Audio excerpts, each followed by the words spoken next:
For nearly a decade, his name haunted the world. Osama bin Laden, the mastermind behind the September 11 attacks, had vanished into the shadows.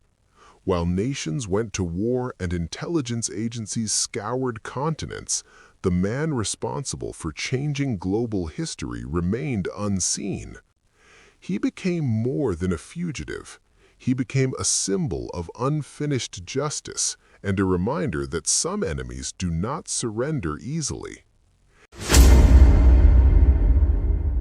In the aftermath of 9/11, the hunt for bin Laden became the largest manhunt in modern history. Intelligence agencies tracked thousands of leads, false sightings, intercepted messages, and unreliable informants. Years passed, mountains were searched, safe houses were raided, yet bin Laden remained invisible, protected by loyalty, secrecy, and patience. The world began to wonder if he would ever be found. The breakthrough did not come suddenly. It emerged slowly from years of careful intelligence analysis. Investigators identified a trusted courier, one of the few men believed to have direct access to bin Laden. This courier's movements were tracked across regions, eventually leading to a quiet city in Pakistan, Abbottabad.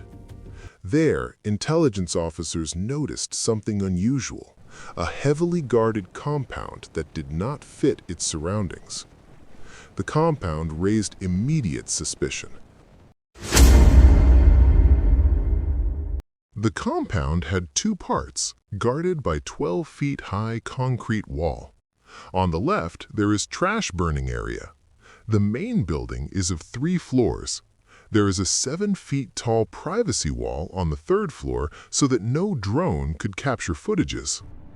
Surveillance revealed a mysterious figure who walked in circles inside the compound's courtyard.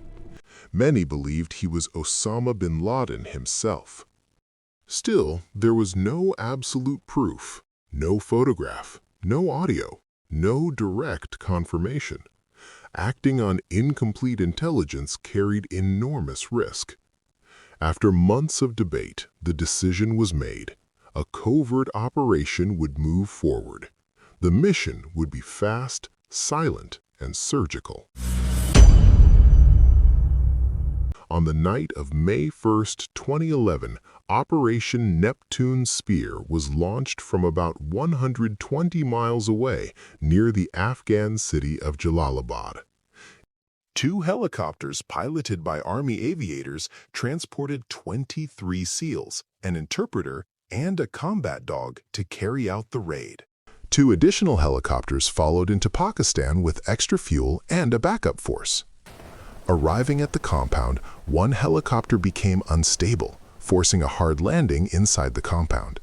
Despite the setback, the team adapted instantly. Inside the compound's walls, several SEALs approached the guest house where one of Osama bin Laden's couriers lived.